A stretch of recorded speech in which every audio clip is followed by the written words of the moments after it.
कस्तूरीतिलकं ललाटपटले वक्षस्थले कौस्तुभं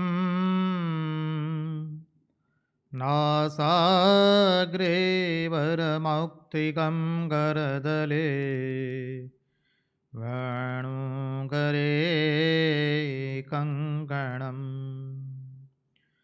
सर्वाङ्गे हरिचन्दनं सुललितं कण्ठे च मुक्तावली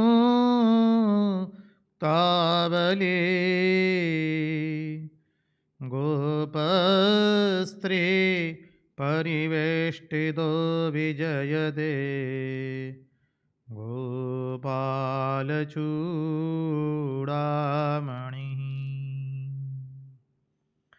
गोपालचूडामणिः।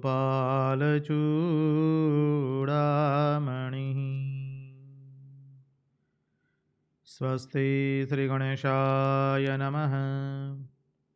श्रीसरस्वत्यै नमः। श्रीगुरुभ्यो नमः।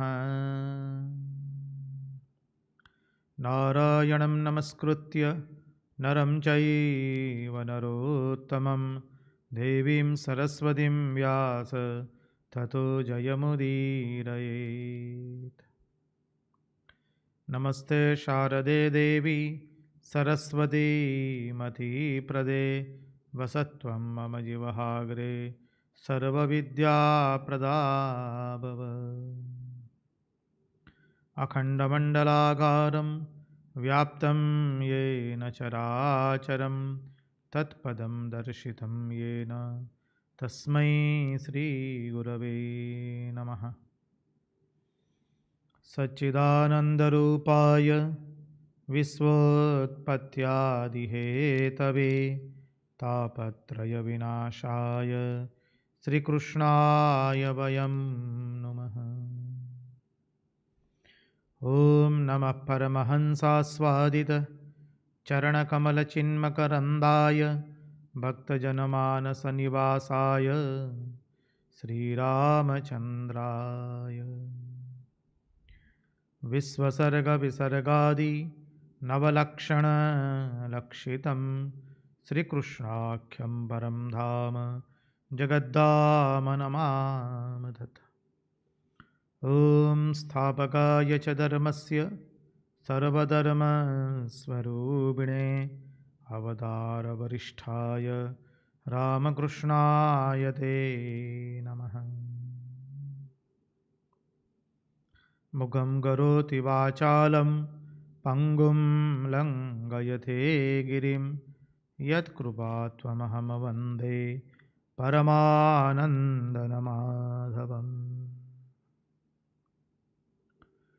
कृष्ण कन्हैया की जय, भक्तवत्सल भगवान की जय, वृंदावन बिहारी लाल की जय, भागवत भगवान की जय, भागवत भक्त भगवान की जय, भगवान श्री राम कृष्ण देव की जय। ओम नमो भगवते वासुदेवाय। नारायण नारायण नारायण नारायण। सर्वप्रथम हम पूज्यपाद स्वामी आदि भवानंद जी महाराज के चरणों में सश्रद्धेय प्रणाम निवेदित करते हैं। तत्पश्चात रामकृष्ण आश्रम राजकोट के अध्यक्ष पूज्यपाद अखिलेश्वरानंद जी महाराज के चरणों में हम हमारे सश्रद्धेय प्रणाम निवेदित करते हैं। उपस्थित पूज्यपाद प्रभु सेवानंद जी महाराज एवं पूज्यपाद शंकरेशानंद जी महाराज सह सभी सन्यासी महात्माओं एवं विरक्तों के चरणों में हम हमारे सश्रद्धेय प्रणाम निवेदित करते हैं। इस दृश्य श्राव्य माध्यम से जो कोई भी इस भागवत रसामृत का रसपान कर रहा है, उन सब के हृदय में निवासित उस अनंत अखंड अविनाशी परब्रह्म परमात्मा को मुहुर मुहुर वंदन करके आइए भागवत भगीरथी में हम अवगाहन करें।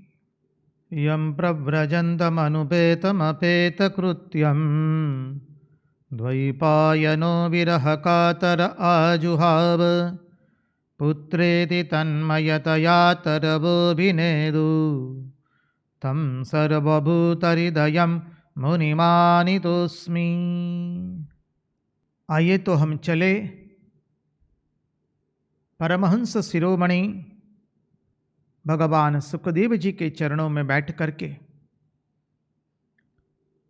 भगवान सुखदेव जी हमारी वृत्ति को भगवान के चरण कमल में नियोजित करने के लिए, हमारी वृत्तियों का ब्याह श्री कृष्ण से करने के लिए श्री सुखदेव जी भगवान हमें ले चलते हैं द्वारिका के अंदर में। देखिए,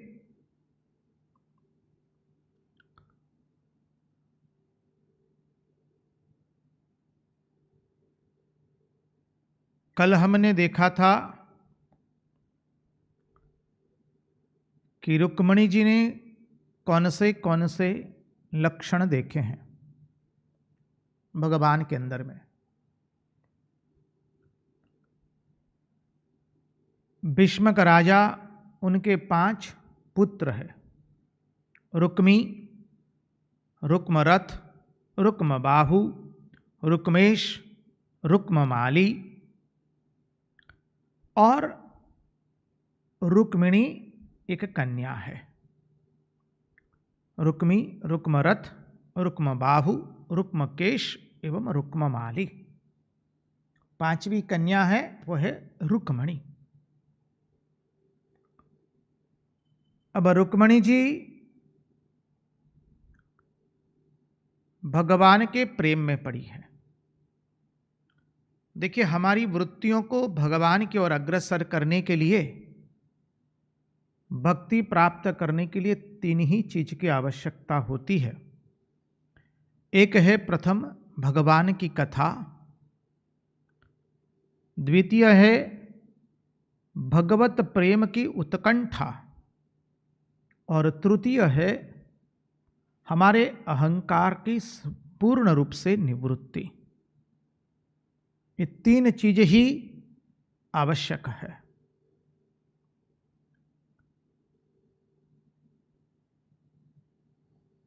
रुक्मिणी जी कैसे भगवान के प्रेम में पड़ी है, उसका वर्णन सुखदेव जी भगवान करते हैं। सोपसृत्य मुकुन्दस्य रूपवीर्यगुणस्त्रियः गृहागतिर्गीयमानास्तं मेने सदृशं पतिम्। सोपसृत्य, सा उपसृत्य संधि विच्छेद करेंगे। सा उपसृत्य मुकुंदस्य, मुकुंद के, सा उपसृत्य उन्होंने सुना है पास में बैठ करके।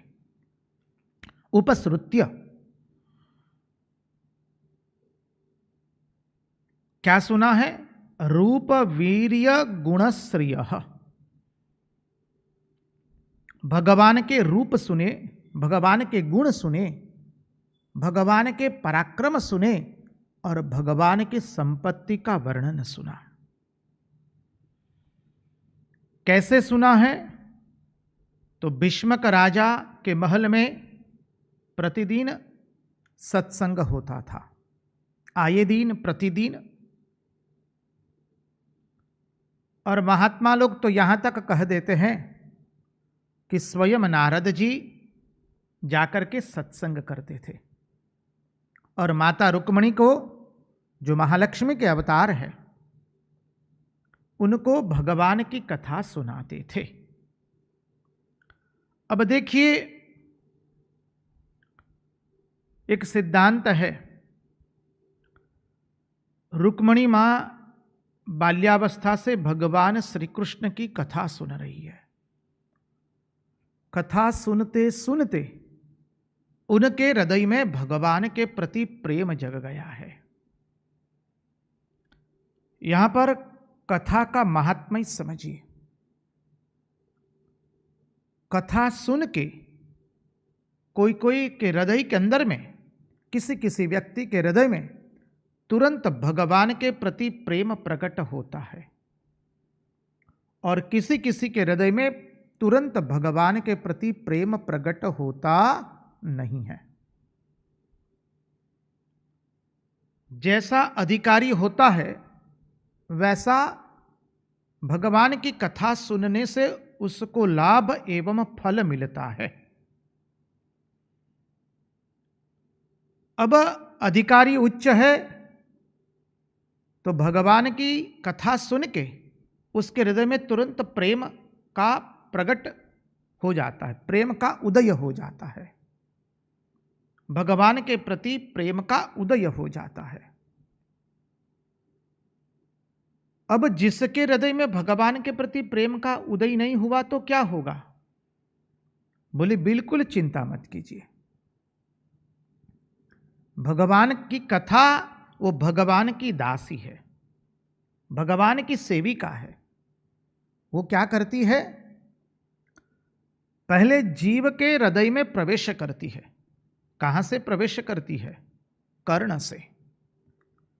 और जीव के हृदय में जाती है और वहां देखती है, क्या देखती है?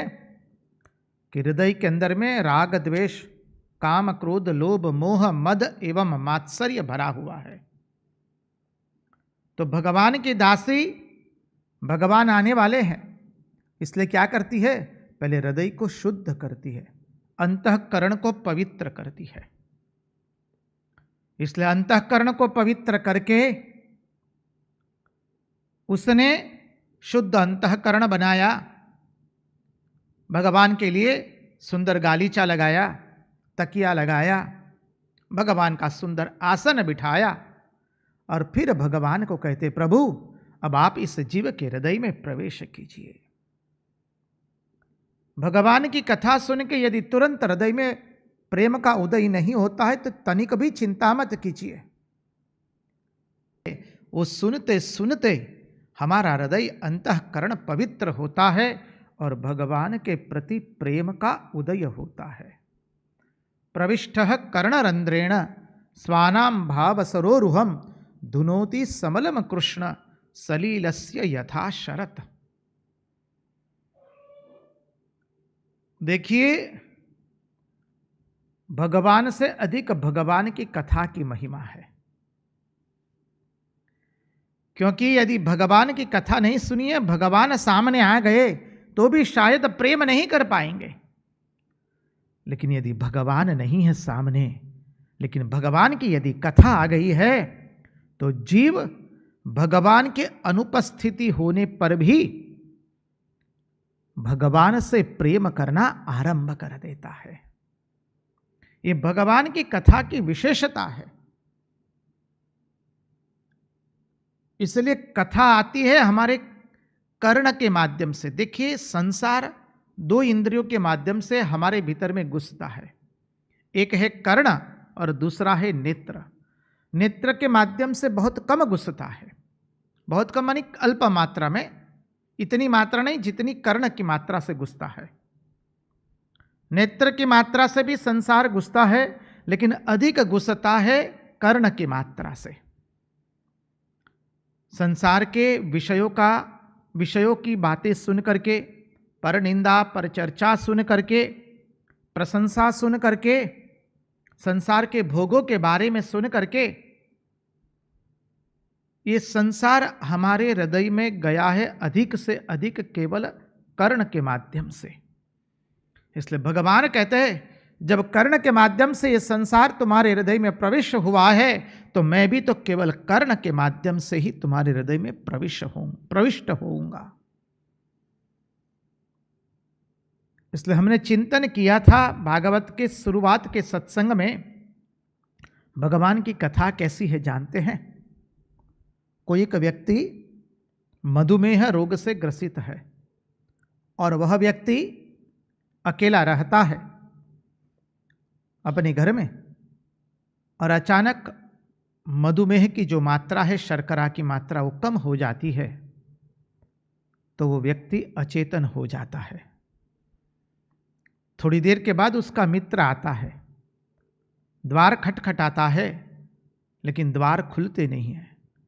उसे शंका गई निश्चित, मेरा मित्र मधुमेह का शिकार है, कहीं अचेतन हो गया लगता है।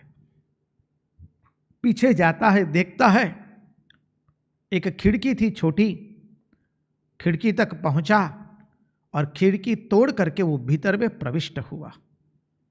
और उसने क्या देखा? उसका मित्र भूमि पर चत्ता गिरा हुआ था, अचेतन था। वो समझ गया, तुरंत शर्करा का जल पिलाया, डॉक्टर को बुलाए, स्वस्थ हो गया। शर्करा का जल पिला करके स्वस्थ हुआ। जब वो होश में आया तब कहता है अपने मित्र को, अरे मैं तो सब द्वार खिड़की सब बंद करके बैठा था, तो भीतर में प्रवेश कैसे पाया? तब मित्र ने कहा, वो खिड़की जो थी उस खिड़की को तोड़ करके मैं भीतर में प्रवेश पाया हूं। बस ये तो उदाहरण हुआ, संगति लगा लीजिए। इस शरीर रूपी मकान के अंदर में, गृह के अंदर में एक जीवात्मा बैठा हुआ है, और इस जीवात्मा को वासना का उसने ऐसा रोग लगा है, उसने इतना वासना का चिंतन किया है कि उसके नेत्र बंद हो गए हैं, उसकी विवेक शक्ति बंद हो गई है, वो अचेतन हो गया है वासना का चिंतन करते करते। अब भगवान रूपी मित्र आते हैं, क्योंकि हमारे कन्हैया को तो सबको मित्र बनाने में बहुत आनंद है। भगवान दास बहुत कम को बनाते हैं, भगवान तो अधिक से अधिक मित्र बनाना पसंद करते हैं। तो हमारे नीलमणि का आगमन हुआ, नीलमणि दरवाजा खटखटा रहा है, लेकिन हमने तो हमारे हृदय के दरवाजे बंद कर चुके हैं, अचेतन होकर हम गिर चुके हैं, हम उत्तर नहीं दे पा रहे हैं। हमारा मित्र श्री कृष्ण इतना कृपालु है, इतना कृपालु है, वो कहता है कि ठीक है, अब हम तुमको चेतन में लावेंगे। वो कर्ण रूपी खिड़की से भीतर में प्रवेश करता है, कथा के माध्यम से। प्रविष्ट कर्णरंध्रेण स्वानाम भाव सरोरुहम धुनोति समलम कृष्ण सलीलस्य यथा शरथ। और भीतर तो प्रवेश कर दिया उसने, फिर क्या करता है?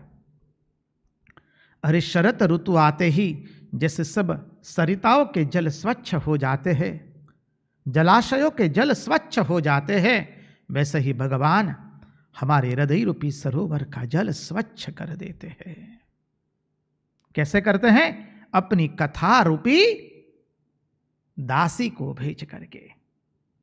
कथा जो है वो भगवान की दासी है। जब कथा में एक बार आनंद आ गया तो समझ लीजिए भगवान के साथ प्रीति हो गई। अब उस प्रीति को दिन ब दिन बढ़ाना है। जिज्ञासु ने जिज्ञासा प्रकट की है, महाराज हमारे हृदय में वो प्रीति कब जगेगी, कैसे जगेगी? अरे समझ लीजिए गत 81 दिनों से आप सब लोग सत्संग का श्रवण करते हैं, हमारी भगवान के साथ प्रीति तो जुड़ गई है। नहीं तो विगत 81 दिनों से श्रीमद् भागवत रसामृत का हम रसपान नहीं कर पाते। आज नित्य प्रतिदिन ठीक 10 बजे से 12 बजे तक आप ये श्रीमद् भागवत एवं स्वामी विवेकानंद की अद्भुत जीवनी का श्रवण कर रहे हैं। वो बताता है कि भगवान के साथ प्रीति हो चुकी है। जिसकी प्रीति हुई है, जिसके साथ प्रीति हुई है, उसकी कथा, उसके बारे में सुनना हमको अत्यंत अच्छा लगता है। समझिए, इसलिए प्रीति तो हमारी हो चुकी है। अब हमारा कर्तव्य है उस प्रीति को बढ़ाना। जो प्रीति 2 घंटे हुई है, उस 2 घंटे से उसे 24 घंटों में परिवर्तित करना है। वो कैसे करेंगे? नित्य श्री कृष्ण का चिंतन करके करेंगे। जब इंद्रियां भगवान को छोड़ करके अन्य किसी का चिंतन करने में व्यस्त हो जाए, इंद्रियां जब भगवान को छोड़ करके, हमारे माधव को छोड़ करके, मुकुंद को छोड़ करके प्रपंच का चिंतन करना शुरू करे, तो समझिए इंद्रियां पूर्ण रूप से भगवान को वशीभूत नहीं हुई है। जब इंद्रियों को और कुछ न भावे, नित्य श्री कृष्ण कथा का श्रवण करना ही अच्छा लगे, मुख से नित्य श्री कृष्ण का गान होता रहे, आंखों से नित्य श्री कृष्ण के दर्शन पाते रहे, तब समझना कि मुरारी पादार पितचित्त वृत्ति हुई है। और हमारा लक्ष्य वही है, कृष्णाकार वृत्ति बनाना, भगवदाकार वृत्ति बनाना। तो ये प्रेम है। तो प्रेम तो उदय हो चुका है, अब उस प्रेम को परिपुष्ट करना है। और जितने भगवान की कथा सुनेंगे उतना ही वो प्रेम परिपुष्ट होगा। तो रुक्मणी जी बाल्यावस्था से भगवान की कथा सुनते हैं, और उस वक्त हुआ भी यूं ही कि श्री कृष्ण के इतने अद्भुत अद्भुत पराक्रम हुए हैं, भगवान के इतने अद्भुत अद्भुत पराक्रम हुए हैं, जहां देखो वहां सब लोग केवल कृष्ण की ही चर्चा करते रहते हैं। हम देखेंगे, ये प्रसंग आएगा उसमें।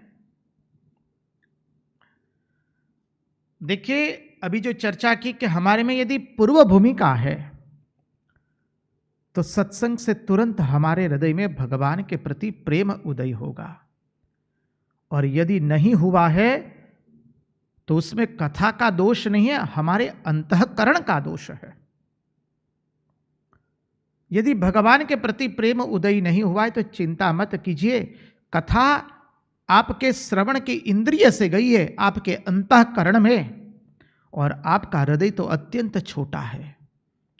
अरे कोई छोटी सी चीज के अंदर में, कोई छोटी से पात्र में कोई टेढ़ी चीज घुसा दी जाए तो फिर क्या होगा? वो टेढ़ी चीज कभी निकलने वाली नहीं है। फिर तो वो हृदय जब फटेगा, कलेजा फटेगा, तभी वो टेढ़ी चीज निकलने वाली है। और हमारे कृष्ण के तो तीनों अक्षर टेढ़े हैं। क नीचे अर्ध चंद्राकार, षटकोण का आधा श और अण, कृष्ण।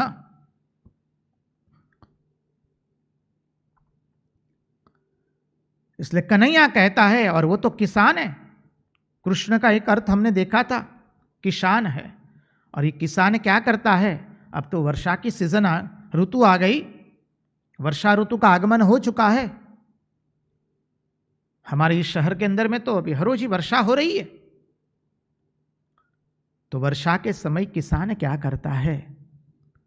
अपने खेत में से जो बिन जरूरी घास निकल गया है उसको हंसिए से पहले काटता है, तत्पश्चात जो मिट्टी है उसको पिघलवाता है, और खेत में जो कंकड़ हो गए, बिन जरूरी कंकड़ हैं, उसको वो दूर कर देता है। तो श्री कृष्ण भी वही करते हैं। भगवान की दासी, कथा रूपी दासी हमारे हृदय में प्रविष्ट होकर के क्या करती है? पहले हमारे हृदय को पिघलाती है, भगवान के प्रेम में वो पिघलाती है भगवान की कथा। फिर वासना रूपी जो घास निकल चुका है उसको वैराग्य रूपी हंसिए से काटना शुरू करती है, और तत्पश्चात अहंकार रूपी जो कंकण है उसको उठा उठा करके वो फेंक देती है, और भगवान के लिए सुंदर हृदय में आसन तैयार कर दिया। अब भगवान को कहती है, प्रभु आप पधारिए। ये भगवान की कथा करती है।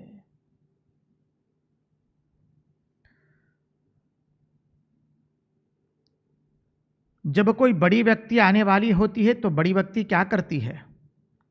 अपने आगमन से पूर्व अपने पार्षदों को, सेवकों को भेज देती है और कहती है, देखो जरा ठीक से व्यवस्था है कि नहीं, देख के आओ, व्यवस्था नहीं है तो व्यवस्था करके आओ। मान लीजिए प्रधानमंत्री आने वाले होते हैं आपके नगर में, शहर में, गांव में, तो क्या होता है, पहले कितने सारे राजकीय अधिकारी आ जाते हैं, रास्तों का निर्माण हो जाता है, सड़क का निर्माण हो जाता है, मकानों को रंग रोगान कर दिया जाता है, सरकारी आवासों को, गांव को, शहर को, नगर को स्वच्छ कर दिया जाता है। प्रधानमंत्री के आगमन के लिए पूर्व बड़े बड़े होर्डिंग्स लगाए जाते हैं। बस यही है, भगवान की कथा यही करती है। जब हृदय में परमात्मा का आगमन होने वाला होता है तो कथा जो है हमारे हृदय को साफ करती है, हमारे हृदय रूपी सरोवर को स्वच्छ बना देती है, हमारे हृदय रूपी सरोवर के जल को स्वच्छ करती है। सरोवर के आगे और उसकी सरोवर के किनारे जो भी बिन जरूरी घास है उसको स्वच्छ कर देती है, कंकड़ को फेंक देती है। कितना सुंदर वर्णन किया है महात्माओं ने। हमारा अंतःकरण परमात्मा के प्रति रसीला बनेगा कब? जब हम भगवान की कथा का श्रवण करेंगे। एक कथा की ऐसी सुंदर महिमा है। तो रुक्मिणी मां बाल्यावस्था से भगवान श्री कृष्ण की कथा सुन रही है। अरे कथा सुनते सुनते उन्होंने भगवान से प्रेम कर लिया है। कथा सुनते सुनते उन्होंने भगवान का रूप का वर्णन सुना, भगवान के पराक्रम का वर्णन सुना, भगवान के गुणों का वर्णन सुना और भगवान के संपत्ति का वर्णन सुना है। बोले रूप का वर्णन क्या सुना है? तो भागवत में जो रूप का वर्णन किया है, श्री कृष्ण का सर्वश्रेष्ठ निरूपण वेणुगीत के इस श्लोक से होता है। बरहापीडम नटवरवपु कर्णयो कर्णिकारं बिभ्रद्वास कनककपिशं वैजयन्तीं च माला रंध्रावेणु रदरसुदया पूरयन् गोपवृन्दै वृन्दारण्यं स्वपदरमणं प्राविशत् गीतकीर्ति।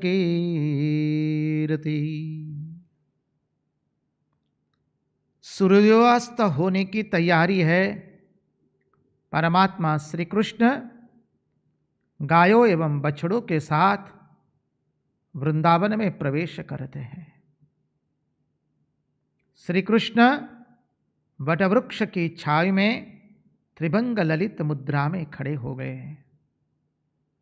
अधरों पर वेणु है, कर्णों में कर्ण पुष्प के कुंडल पहने हैं, वक्षस्थल विशाल है, पीला पीतांबर पहना है। भगवान के अधरों पर सुंदर हास्य है, गले में वैजंती माला है घुटनों तक। गोप बालकों ने वैजंती माला पहना दी है। गाये भगवान को घेर चुकी है, गाये भगवान का श्रीअंग चाटती है। गोप बालक भगवान को घेर करके सुंदर संकीर्तन करते हैं। श्रीमन्नारायण नारायण नारायण, श्रीमन्नारायण नारायण नारायण, श्रीमन्नारायण नारायण नारायण, श्रीमन्नारायण नारायण नारायण, श्रीमन्नारायण नारायण नारायण, श्रीमन्नारायण नारायण नारायण। जो कोई भी उनके सुंदर स्वरूप को देखता है, उनकी रूप माधुर्य को देखता है, व्यक्ति अपना सर्वस्व न्यौछावर कर देता है। आगे के श्लोक में आवेगा, रुक्मणी जी लिखते हैं, मैं निर्लज्ज होकर के आपको ये संदेश भिजवा रही हूं। और निर्लज्ज कैसे हुई है तो लज्जाशील। निर्लज्ज कैसे हुई? भगवान की कथा सुन के, भगवान की रूप माधुरी से, वेणु माधुरी से, लीला माधुरी से ऐसा प्रेम हो गया, अब तो बात फैल गई जाने सब कोई, मेरे तो गिरधर गोपाल दूसरो न कोई। लोक लाज छोड़ सब, मैंने सब लोक लाज अब छोड़ दी है। भगवान का प्रेम में जो मस्त हो जाता है उसको फिर प्रपंच की परवाह नहीं रहती है। उसका तात्पर्य हम आने वाले श्लोक में देखने का प्रयास करेंगे। वो ठीक ठीक प्रसंग आने वाला है, थोड़ी अपेक्षा कीजिए।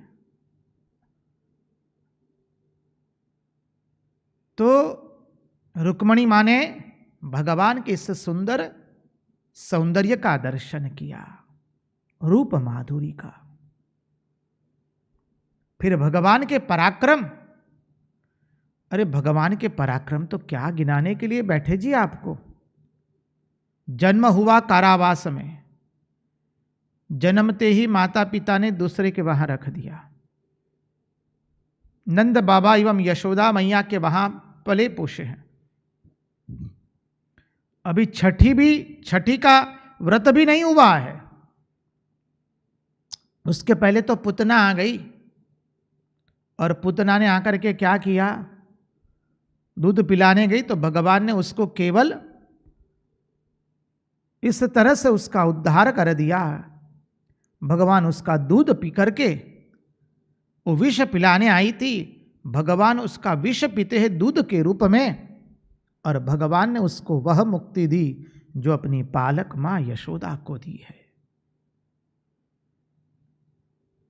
ये भगवान के पराक्रमों को तो देखिए। शकटासुर, तृणावर्त, अघासुर, ब्रह्मा मोह निवारण लीला, इंद्र का अभिमान दूर कर दिया। 7 दिन तक अपनी बाएं हाथ की टचुली अंगुली पर गोवर्धन धारण करके कालिया नाग को नाथ लिया, अग्निपान कर लिया। अरे क्या क्या नहीं किया। कंस का वध कर दिया, चाणूर और मुष्टिक का वध किया, कुवलयापीड़ हाथी का उद्धार कर दिया भगवान ने। कितने पराक्रम गिनाने बिठाए जी आपको। सुनते ही जाओ, सुनते ही जाओ। 17 बार जरासंध को पराजित किया। 18वीं बार तो इसलिए भागे क्योंकि उसने ब्राह्मणों का आश्रय लेकर के युद्ध करने के लिए आया था। भगवान चाहते नहीं कि धर्म की कोई मर्यादा भंग हो जाए। भगवान के रण छोड़ करके भागने का भी बहुत सुंदर तत्वार्थ हमने देखा था।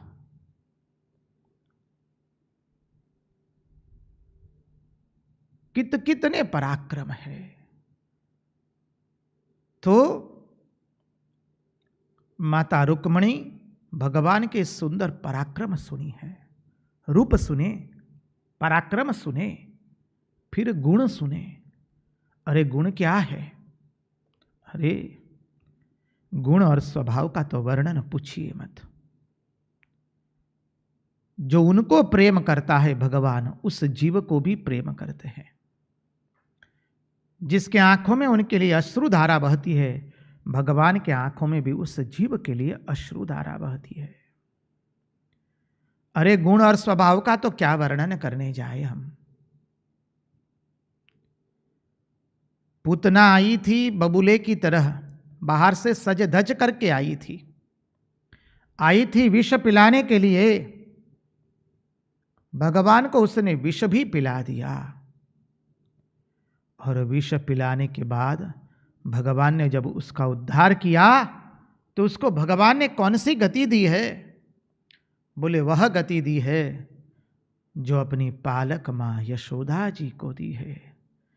अहो बकीयं स्तनकालकूटं जिगांसयापाय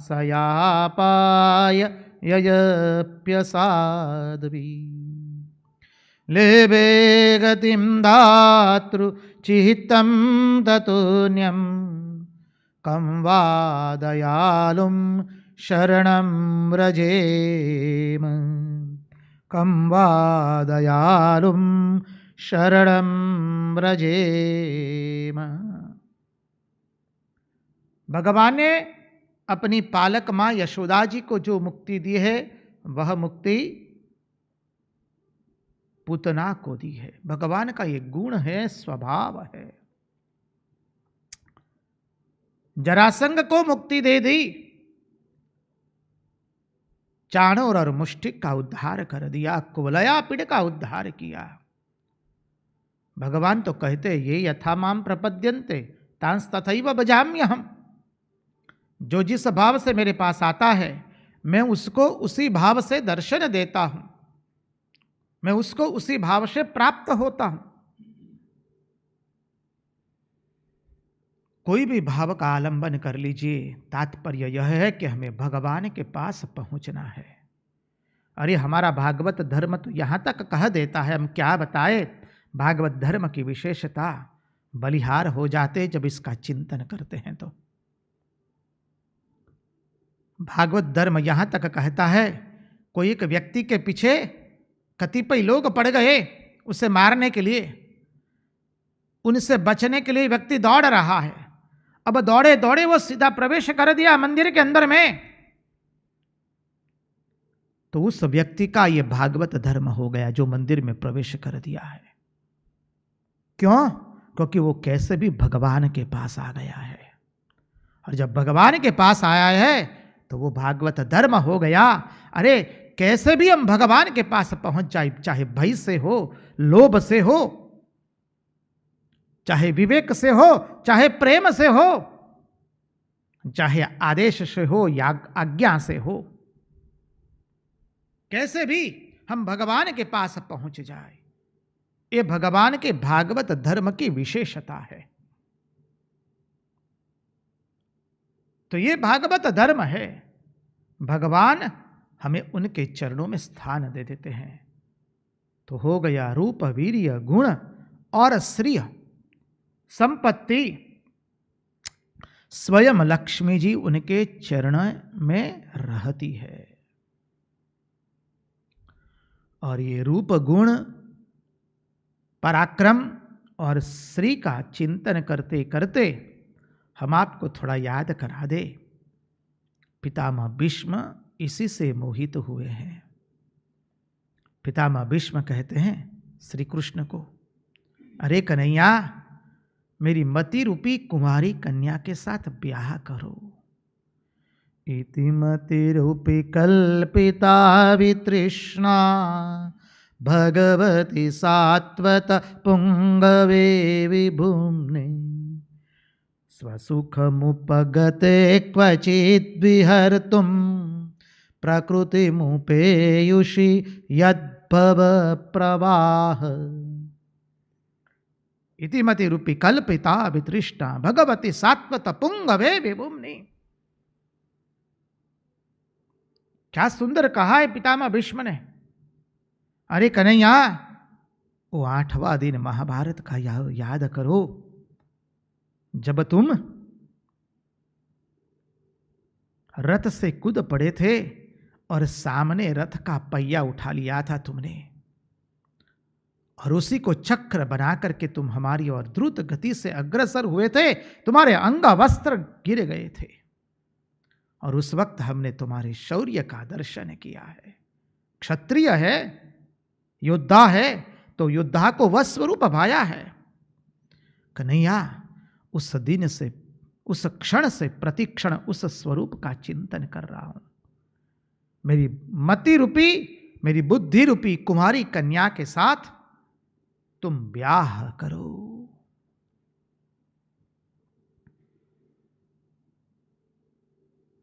समझिए, तो रूप, पराक्रम, गुण, एवं संपत्ति। स्वयं लक्ष्मी जी जिनके चरण की सेवा करती है, ऐसी भगवान की संपत्ति है। सोपसृत्य मुकुंदस्य रूप वीर्य गुणश्रियः गृहागतिर्गीयमानास्तं मेने सदृशं पतिम्। गृहागतैर्गीयमानास्तं गृह आगतैः गीतमानः तम मेने सदृशं पतिम्। हमारे घर जो भी आते थे प्रभु आपकी ही की कथा करते रहते थे, आप ही की बात होती रहती थी, और उससे हमने आपको तय कर लिया कि हम ही आपको हमारे पति बनाएंगे, क्योंकि आपकी कथा सुन सुन करके नाथ हम आपसे प्रेम कर बैठे हैं। हम आपकी कथा से घायल हो चुके हैं। घायल की गत घायल जाने और न जाने कोई। वो श्री कृष्ण आपकी कथा ने हमको घायल कर दिया है। हमने तय कर लिया है हम ब्याह करेंगे तो केवल आपसे करेंगे। क्या सुंदर वर्णन किया है यहां पर। देखिए भगवान जो है वो परीक्षा से नहीं मिलते, भगवान तो समीक्षा से मिलते हैं। भगवान युक्ति से नहीं मिलते, भगवान भक्ति से मिलते हैं। भगवान योग्यता से नहीं मिलते, भगवान स्वयं को हम भोग्य बनाएंगे तब भगवान मिलते हैं। जब भगवान श्री कृष्ण हमारी आंखों का विषय बन जाए, हमारी कर्णों का विषय बन जाए, हमारे होठों का विषय बन जाए, हमारे प्रत्येक इंद्रिय का विषय बन जाए, तो समझ लीजिए अब भगवान आवेंगे। इसलिए रामकृष्ण कथामृत में श्री रामकृष्ण देव कहते हैं 3 आकर्षण मिलकर के जब एक आकर्षण बनता है, तब उस आकर्षण से भगवान को पुकारे, तब भगवान तुरंत दर्शन देते हैं। इसलिए श्री रामकृष्ण देव कहते हैं अरे बुलाने की तरह उसे बुलाना चाहिए। और श्री रामकृष्ण देव ने सुंदर भजन गाया है। बंग भाषा का वो भजन तो हमें नहीं आता है, गुजराती में उसका अनुवाद है।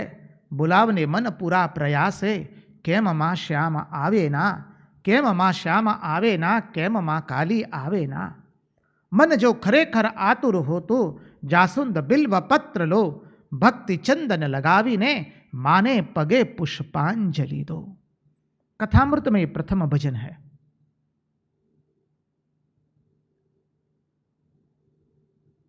अद्भुत भजन है वो। श्री रामकृष्ण देव कहते अरे जैसे वैसे बुलाने से थोड़ी ना भगवान आवेंगे, उसको तो बुलाने की तरह बुलाना पड़ता है। और रुक्मणी मां ने बुलाने की तरह बुलाया है।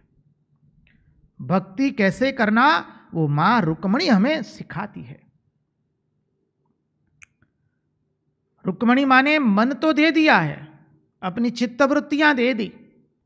अब रुक्मणी मां कहती है प्रभु इतने से नहीं चलेगा, अब हमारा तन भी सदैव आपकी सेवा में नियोजित रहे, इसलिए आप हमारा अपहरण कीजिए, हमारा पाणी ग्रहण कीजिए प्रभु।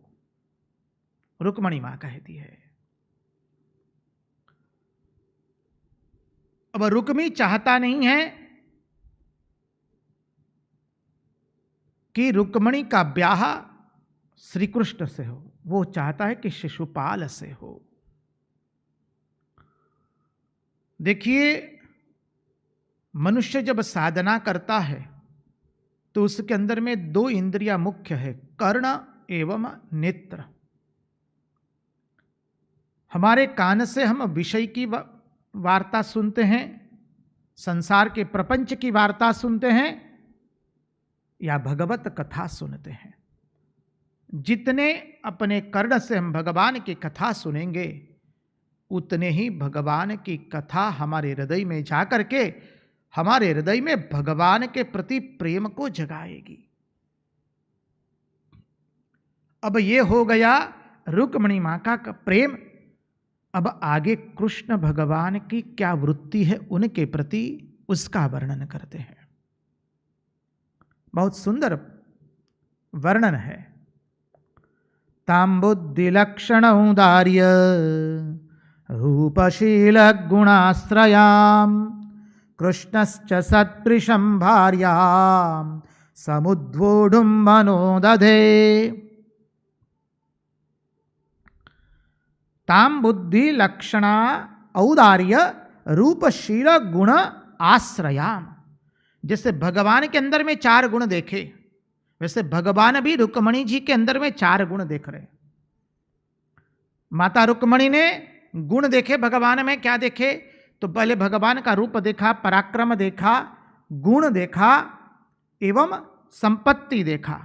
अब यहां पर भगवान भी ताम बुद्धि लक्षणा, रुक्मणी मां का वर्णन है। वो बुद्धि में अत्यंत कुशाग्र बुद्धि है, तीक्ष्ण बुद्धि है। अब इस बुद्धि का चिंतन करे तो प्रश्न आकर खड़ा होगा कि भागवतकार ने अभी तक रुक्मणी जी का कोई वर्णन नहीं किया और माता रुक्मणी के बारे में कैसे लिख दिया कि वो बुद्धिमान है। तो इसका अध्यात्म अर्थ लगाइए, अधिभूत अर्थ तो बाद में देखेंगे, पहले मूल अर्थ को देख ले। अरे जो बुद्धिमान होता है ना वही भगवान से प्रेम करता है, जिसमें बुद्धि नहीं होती है ना वो संसार से प्रेम करता है। तो पहली बुद्धिमान बत्ता तो भागवतकार ने लिख दिया, हमारे परमहंस शिरोमणि भगवान सुखदेव जी ने कह दिया। वो ऐसी बुद्धिमान है कि क्या बताए, उनकी बुद्धि की बुद्धिमत्ता क्या बताए। उन्होंने भगवान श्री कृष्ण से प्रेम कर लिया। जो भगवान से प्रेम कर ले वो समझ लीजिए वही बुद्धिमान है। शास्त्र भी वही कहता है, गुरु भी वह कहते हैं। जो भगवान से प्रेम करे वही बुद्धिमान है। संसार से प्रेम करे अर्थात हमने तो जड़ता से प्रेम किया, जो आज है कल नहीं है, और संसार का भोग भुगते तो संसार से मिला क्या, केवल दुख, अशांति और क्लेश मिला है।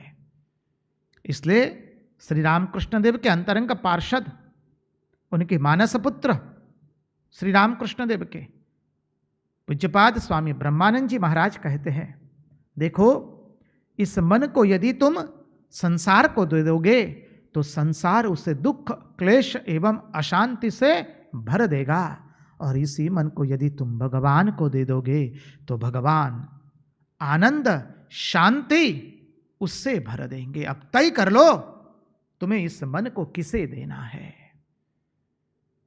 तो बुद्धिमान तो वही है जिसने अपनी बुद्धि को भगवान से, भगवान के पाद पद्मों में अर्पण कर दिया।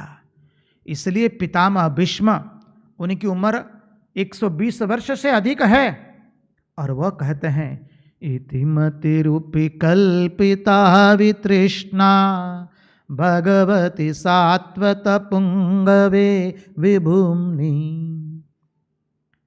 प्रभु मेरी बुद्धि कुमारी कन्या है, मेरी बुद्धि से ब्याह कीजिए।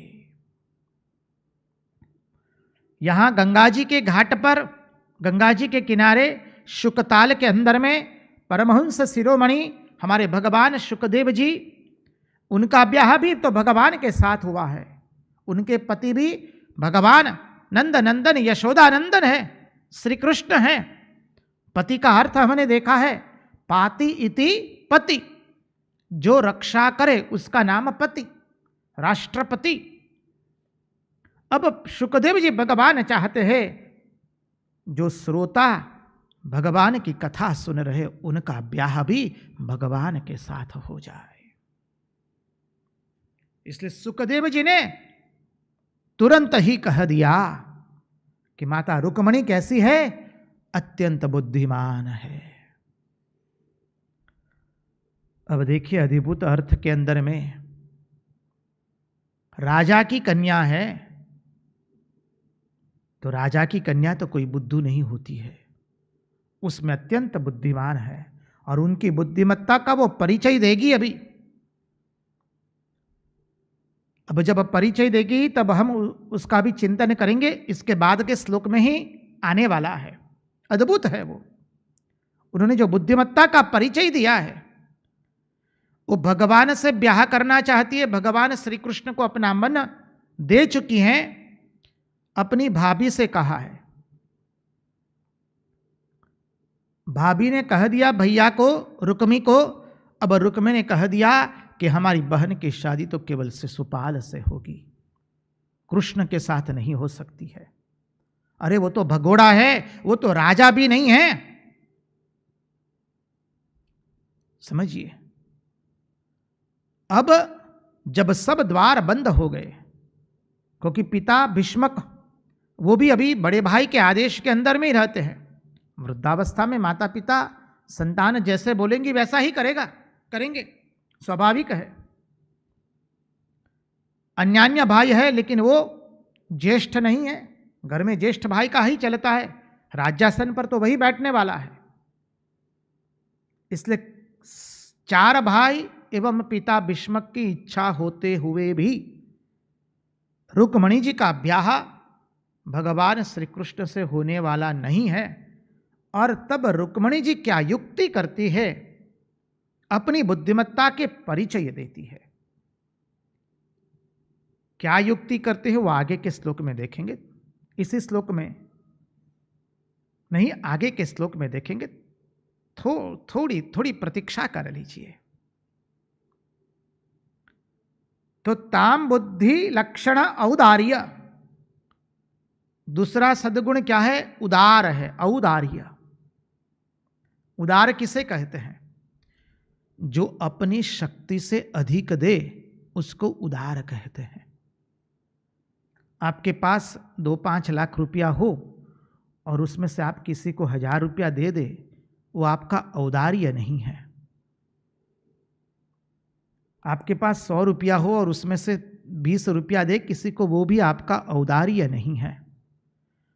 आपके पास 100 रुपया है और किसी को आपने 110 रुपया का दे दिया, 10 रुपया अपने सर पर कर्ज लेकर के उसके लिए कार्य किया, तो वो आपका औदार्य है। जब अपनी शक्ति से, अपने सामर्थ्य से भी हम अधिक किसी को देते हैं, उसके पर आई हुई विपत्ति को दूर करने के लिए, उसके ऊपर आए हुए दुख को दूर करने के लिए, उसे औदार्य कहते हैं। समाज में ऐसे अनेक ऐसे सज्जन हैं जो औदार्य है, और उदार होने के लिए संपत्ति की आवश्यकता नहीं है। हमने देखे हैं ऐसे सज्जन जो अपनी शक्ति से अधिक दे देते हैं। अरे अरे क्या बताए, हम तो श्रमिक वर्ग में ऐसे ऐसे सुंदर सज्जन देखे हैं, सुना है ऐसे सज्जनों के बारे में। एक सज्जन थे, आश्रम में रहते थे, सेवा करते थे और आश्रम से कुछ दिया जाता था उनको वहां पर हर माह के अंत में।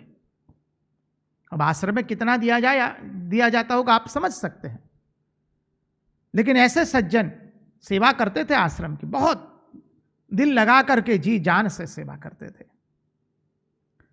अब सब्जी मंडी जा रहे, सब्जी लाने के लिए, रास्ते में एक्सीडेंट हुआ गया है किसी व्यक्ति का, अकस्मात हुआ है, वो व्यक्ति का सब कुछ चला गया है, कुछ रहा नहीं उसके पास। उसको अस्पताल में ले जा करके भर्ती करा देते हैं, और जो सब्जी के पैसे ले गए थे उसी से उसकी सारवार भी करा देते हैं। पुनः आश्रम में लौट आते हैं, महात्मा को जी को कहते कि वो थोड़ा सब्जी के लिए पैसा दे दीजिए। महात्मा बोले अरे अभी तो पैसा दिया था सब्जी के लिए। अरे महाराज क्या बताए, रास्ते में अकस्मात हुआ एक व्यक्ति का, उसी की सेवा शुश्रूषा के लिए, उसी के लिए दवाई खरीद करके उसको दे दिया। अरे बोले अब हम कैसे पैसे देंगे? बोले महाराज हमारे नाम पर चढ़ा दीजिए खाते में, हमारी जब तनख्वाह होगी तो उससे काट लेना। अरे बोले तनख्वाह से कहीं अधिक हो गया है ऋण। औदार्य, अपनी शक्ति से जो अधिक देता है वो उदार है। ताम बुद्धि लक्षण औदार्य रूपशील गुणाश्रयम। रूपवान है, स्वरूपवान है, शील एवं गुणवान है। स्त्री का आभूषण है लज्जा, कुलांगना का आभूषण लज्जा है। वरांगना लज्जाहीन होती है, कुलांगना लज्जाशील होती है। अब रूपवान कैसे है समझिए, इसका आध्यात्मिक अर्थ देखना है। हम आपको साफ शब्दों में बता देते हैं, ये जीव का शिव से मिलन है, माता रुक्मणी तो निमित्त, ये हम सबका मिलन होने वाला है भगवान के साथ। तो हमारे में क्या क्या गुण चाहिए?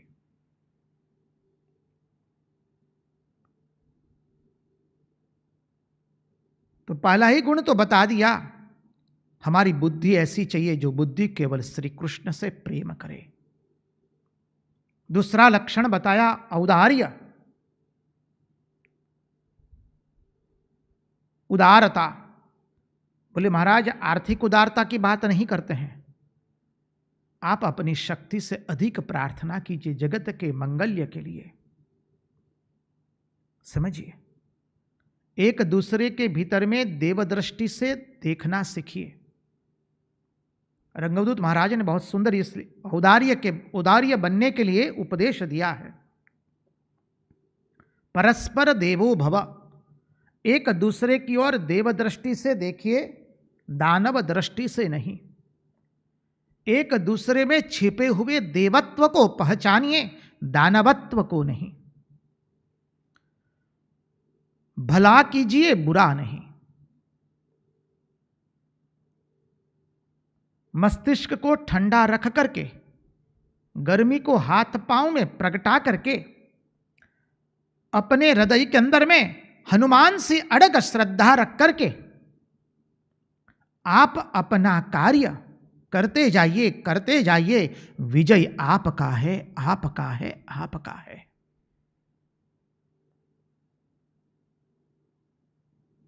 आपको निवेदन करना है। बोले कहां निवेदन करना है?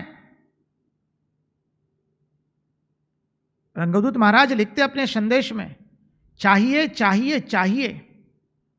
बोले कौन? उपदेशक। कैसे उपदेशक? जो अपनी वाणी से उपदेश दे वैसे नहीं, जो अपने वर्तन से, अपने व्यवहार से, अपने जीवन से उपदेश दे, ऐसे उपदेशक चाहिए।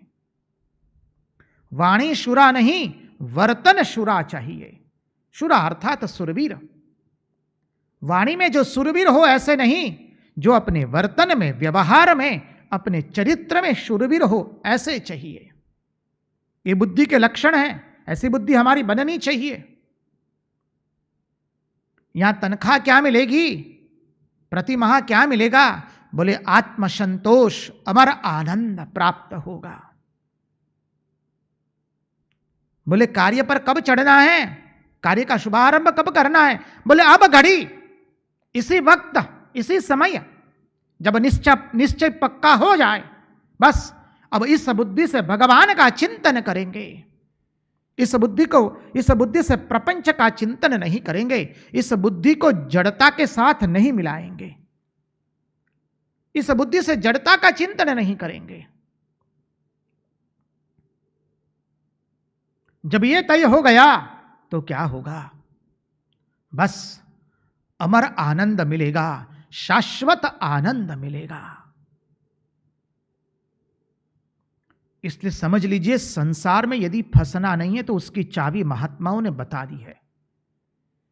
यदि आप किसी से प्रेम कर बैठे तो कोई चिंता मत कीजिए, आप अपने आप को, अपना हाथ निकाल पाएंगे आराम से, चाहने पर।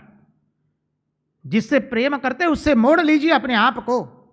प्रेम तो केवल ईश्वर से करेंगे, लेकिन जब आपके हृदय में यह भावना आ जाएगी कि सामने वाला मुझे प्रेम करता है, फिर आपका संसार से निकलना मुश्किल है। यह भावना कभी कोई साधक, उपासक और भक्त के मन में ना आनी पावे कि सामने वाली व्यक्ति मुझे प्रेम करती है। आपसे गलती हो गई, भक्त, साधक, उपासक से हमसे गलती हो गई, हम किसी को प्रेम कर बैठे, अरे वो हमारे हाथ में है, दिल दे बैठे तो उस दिल को निकाल ले आएंगे। लेकिन जब ये मन में भावना आ जाएगी कि सामने वाला मुझे प्रेम कर रहा है, तो वो सर्वनाश करेगा, वो आपको संसार से मुक्त होने नहीं देगा। आपको घसीट घसीट करके मार खानी पड़ेगी, मर भी नहीं पाएंगे और घसीट घसीट करके मारेगा वो फिर। इसलिए साधक, उपासक और भक्त पहले तो केवल भगवान से ही प्रेम करते हैं, और वो भी ना कर पाए किसी से दिल बैठे, अरे उस दिल को अपने आप भगवान की ओर मोड़ दीजिए। ये बुद्धि का परिचय है। जहां जहां हम फंस रहे हैं वहां से अपने आप को हमें निकालना है, और जितना निकालते जाएंगे उतनी हमारी बुद्धि तीक्ष्ण होती जाएगी। और औदार्य, औदार्य तो बता दिया, उसका आध्यात्मिक अर्थ भी बता दिया, और अधिभूत अर्थ भी हमने देख लिया। तत्पश्चात रूप का वर्णन है। अरे रूप मानी ये अधिभूत रूप का वर्णन नहीं है यहां पर, ये तो परमहंस शिरोमणि कथा कर रहे हैं। अरे रूप का वर्णन करते करते मां का रूप कैसा है, साधक का रूप कौन सा होता है? बोले जिसके अधर सुंदर होते उसी का मुखड़ा सुंदर होता है। जिसके अधर सुंदर होते हैं उसी का मुख सुंदर होता है। तो बोले अभी अधरों को सुंदर करने के लिए क्या कुछ यहां पर द्रव्य लगाया जाए क्या? बोले कतई नहीं। द्रव्य लगा करके जो अधर मधुर होते वो अधर मधुर की बात नहीं है। तो बोले कौन से मधुर अधर मधुर है? अधरम मधुरम वदनम मधुरम नयनम मधुरम हसितम मधुरम। अधरम मधुरम वदनम मधुरम। अरे जिसके अधर मधुर है उसी का वदन मधुर है, और जिसका वदन मधुर है उसी के नेत्र भी मधुर है। तो बोले अब इस अधर को मधुर कैसे बनाएं? बोले उस अधरों पर केवल श्री कृष्ण नाम लगा दीजिए।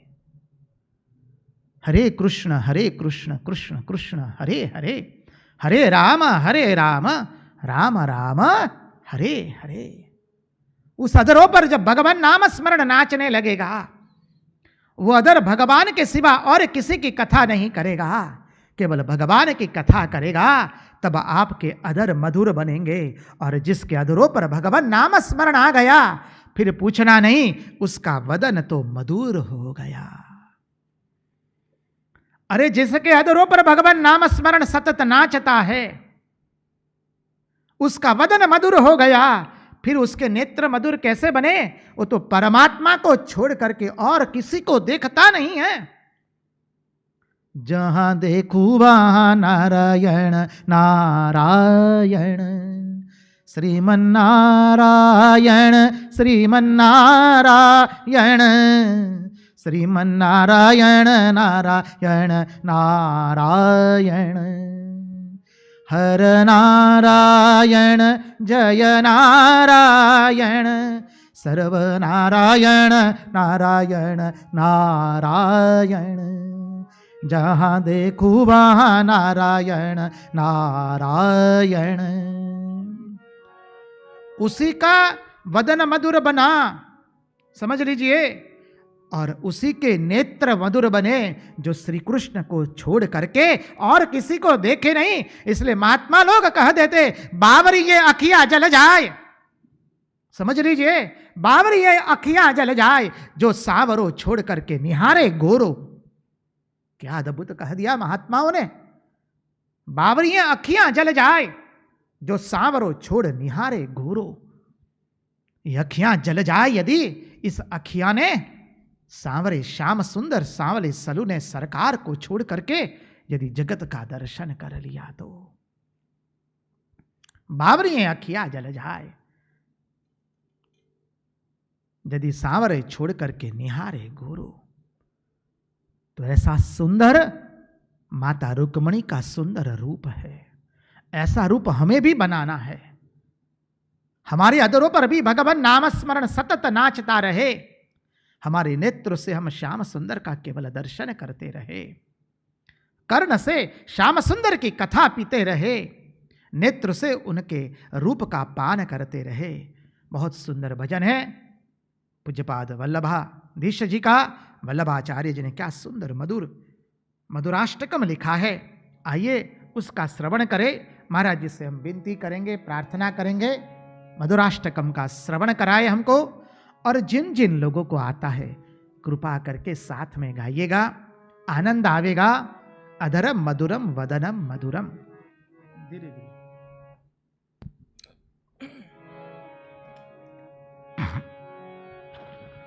अधरम मधुरम वदनम मधुरम नयनम मधुरम हसितम मधुरम। अधरम मधुरम वदनम मधुरम नयनम मधुरम हसितम मधुरम। हृदयं मधुरं गमनं मधुरं मधुराधिपतेरखिलं मधुरं मधुराधिपतेरखिलं मधुरम्।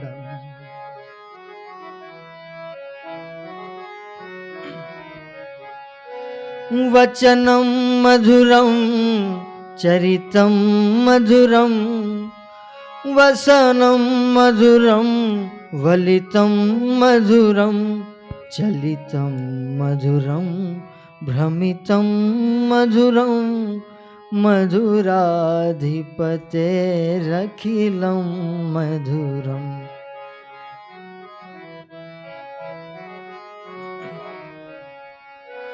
वेणुर्मधुरो रेणुर्मधुरः पाणिमधुरः पादो मधुरो नृत्यं मधुरं सख्यं मधुरं मधुराधिपतेरखिलं मधुरम्।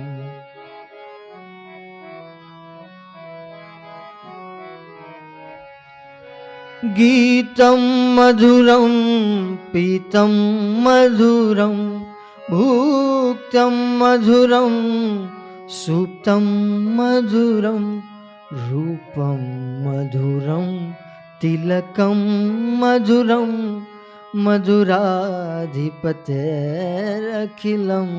मधुरम्।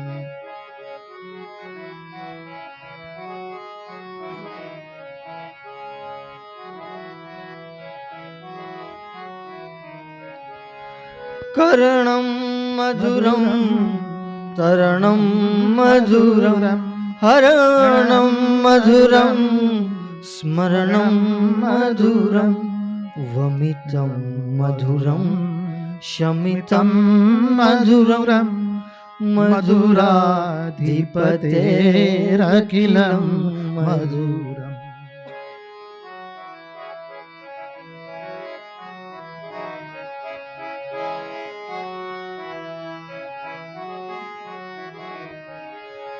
गुजा मधुरा माला मधुरा यमुना मधुरा वीची मधुरा सलिलं मधुरं कमलं मधुरं मधुराधिपतेरखिलं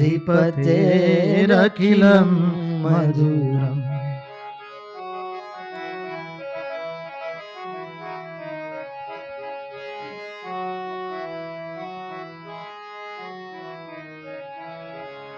गोपी मधुरा लीला मधुरा युक्तं मधुरं भुक्तं मधुरं दृष्टं मधुरं शिष्टं मधुरं मधुराधिपतेरखिलं मधुरम्। मधुराधिपतेरखिलं मधुरम्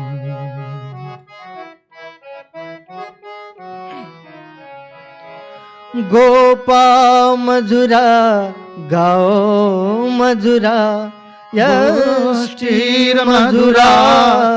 सृष्टिर्मधुरा गोपा मधुरा गाओ मधुरा यष्टिर्मधुरा सृष्टिर्मधुरा दलितं मधुरं फलितं मधुरं मधुराधिपतेरखिलं मधुरम् मधुराधिपतेरखिलं मधुरम् अधरं मधुरं वदनं मधुरं नयनं मधुरं हसितं मधुरं हृदयं मधुरं गमनं मधुरं मधुराधिपतेरखिलं मधुरम् मधुराधिपतेरखिलं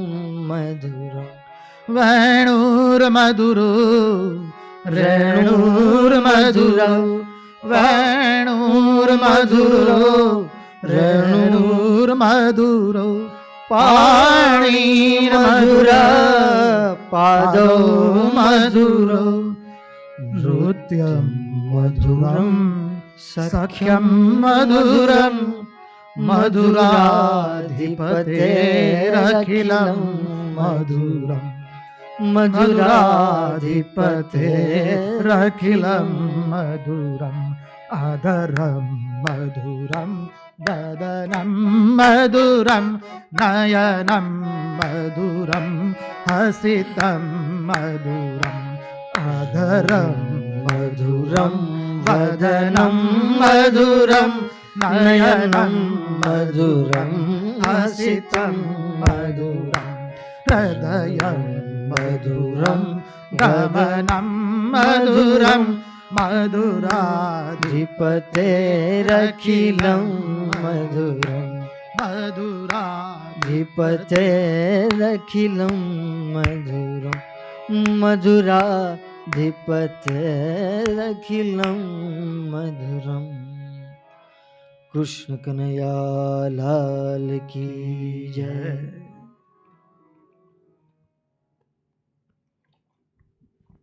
कृष्ण कन्हैया लाल की जय।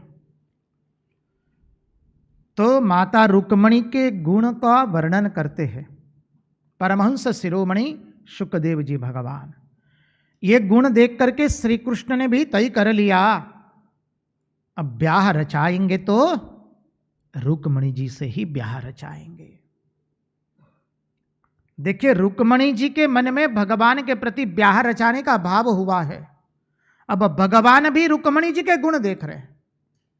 ये भगवान की विशेषता जो हमने चर्चा की, हम भगवान के गुणों का श्रवण करेंगे तो भगवान हमारा भी श्रवण करेंगे, हमारे गुणों का भी श्रवण करेंगे। इसलिए तुलसीदास ने कहा कि तुलसी राम राम करे वो भक्ति सच्ची भक्ति नहीं है, जब राम तुलसी तुलसी करे तब वो भक्ति सच्ची भक्ति है। तो हमारे में ये चरित्र आना चाहिए। हमारी बुद्धि भगवान को छोड़कर अन्य किसी को प्रेम नहीं करनी चाहिए। हमारे में उदारता आनी चाहिए। हमारा रूप होना चाहिए। अधिभूत के रूप की बात नहीं है, और अधिभूत का रूप लेना हो तो ले लीजिए माता रुक्मणी के बारे में। वो तो रानी थी, एक तरह से राजा के घर की कन्या है। हम उस रूप को कतई मूल्य नहीं समझ देते हैं। रूप तो मां का यही है, अधरम मधुरम वदनम मधुरम नयनम मधुरम हसितम मधुरम।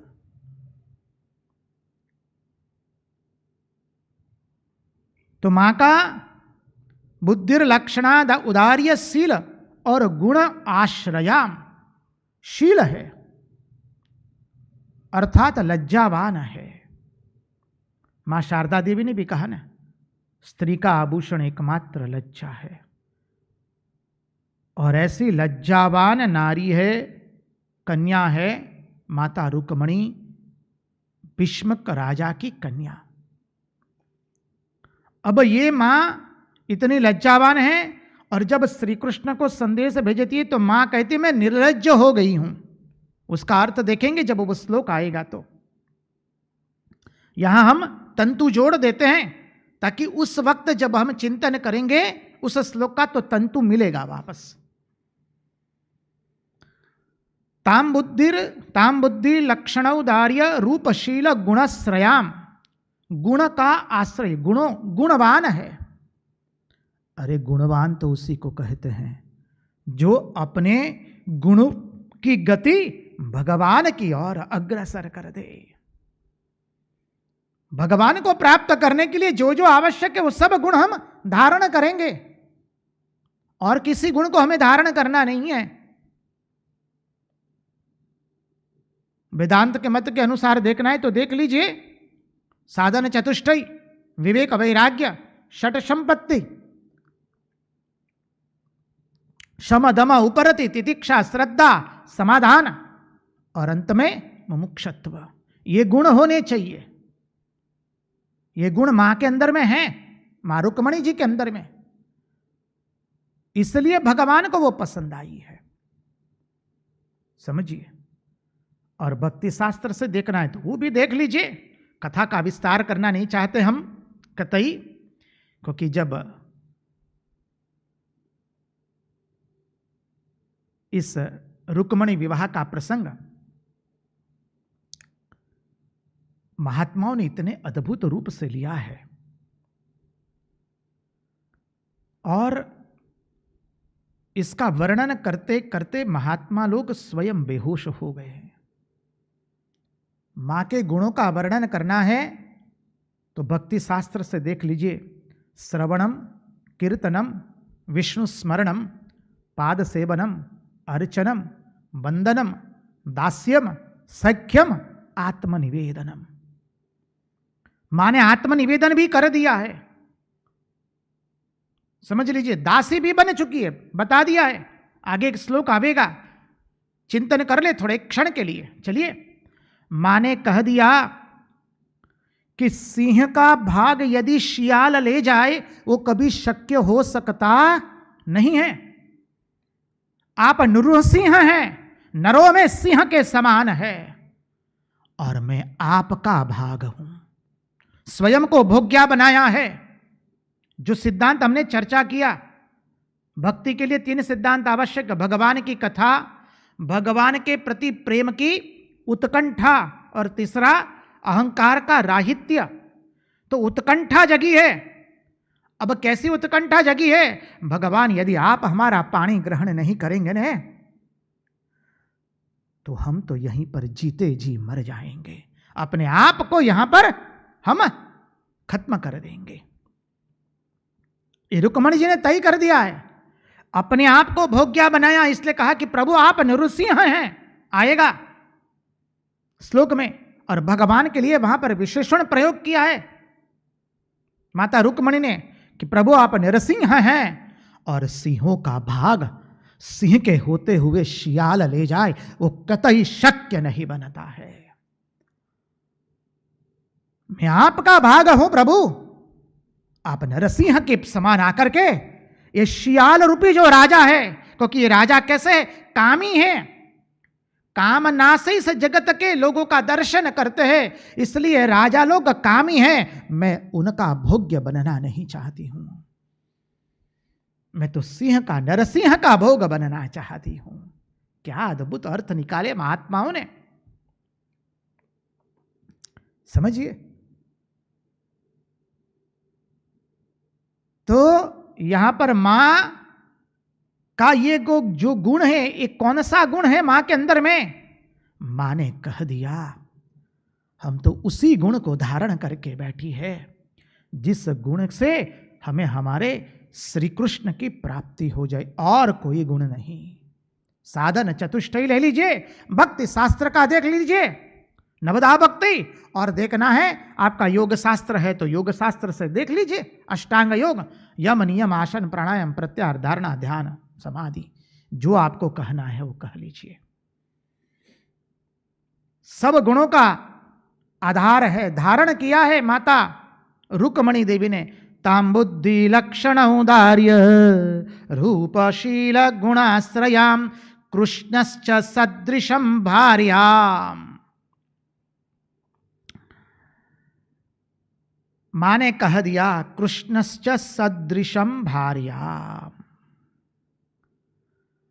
अपने योग्य पत्नी के।